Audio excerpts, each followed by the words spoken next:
Hello everyone, Greedo Gus here, bringing you another figure review. Today I've chosen to review the 3 3/4 5POA Qi'Ra Corellia action figure. The character is Qi'Ra, played by the actress Emilia Clarke, which I guess is a close friend to Han Solo. There's not much that's been revealed to my knowledge, but I don't think we really need to know anything to know that this is a great figure, a great sculpt, and an awesome job at paint application. So let's get started with the review. The first thing we're going to look at is the packaging. And you'll notice with me that it's not unlike the packaging for the rest of the wave, obviously, but it's also very similar to The Last Jedi, as I mentioned in previous reviews. The only difference would be the yellow color scheme, which we see here, which is awesome, my favorite color. Yellow streaking at the top right there, you'll notice, and the yellow title, Star Wars. Moving on, you have the Forcing 2.0 emblem there in the front. You have the Disney and Hasbro logo. And moving the card back to the right, we see the name of the figure, Qi'Ra Corellia, which is, I believe, the name of the planet that she is from, or if not, a planet that she will be on at some point during the film. Back of the card back, some other images, some text, one last look at the Disney Hasbro logo, and then moving on to the side of the card back, we see another image of Qi'Ra with the Force Link band. And one last look at the front of the card back. And then we'll take a look at the figure. So here we go. And here she is.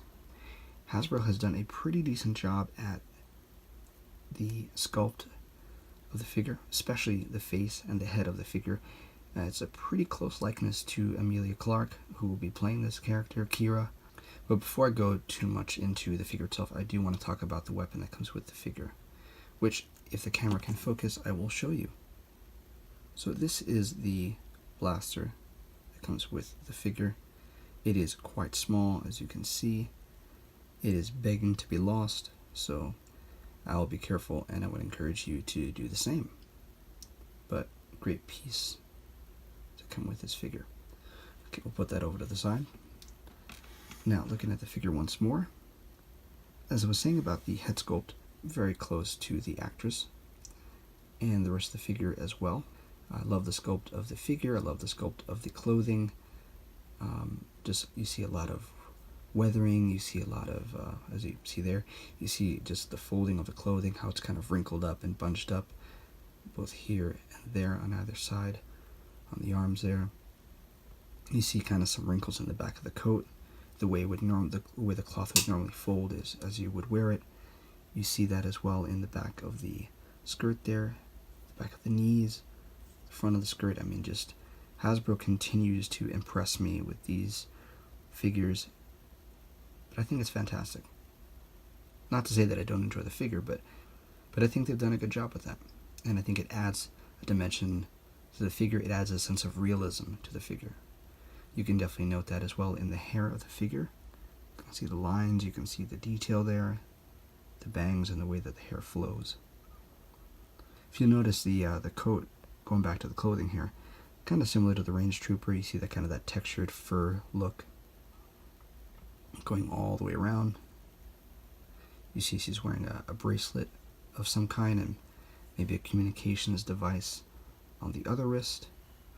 Moving on down, see the boots and the pants are actually all one color. They're all a kind of a matte with a slight glossy black color there. Again, all one piece. So that's sculpt. Now moving on to paint app, I think the paint is just phenomenal. As I don't know if I've mentioned it before, but you can see some weathering on the hem or the front portion of the skirt there, which is really, really well done. You can see that in the fur and just the texture of the fur and just the paint, the way that was done. You get this idea that it's like a soft fur.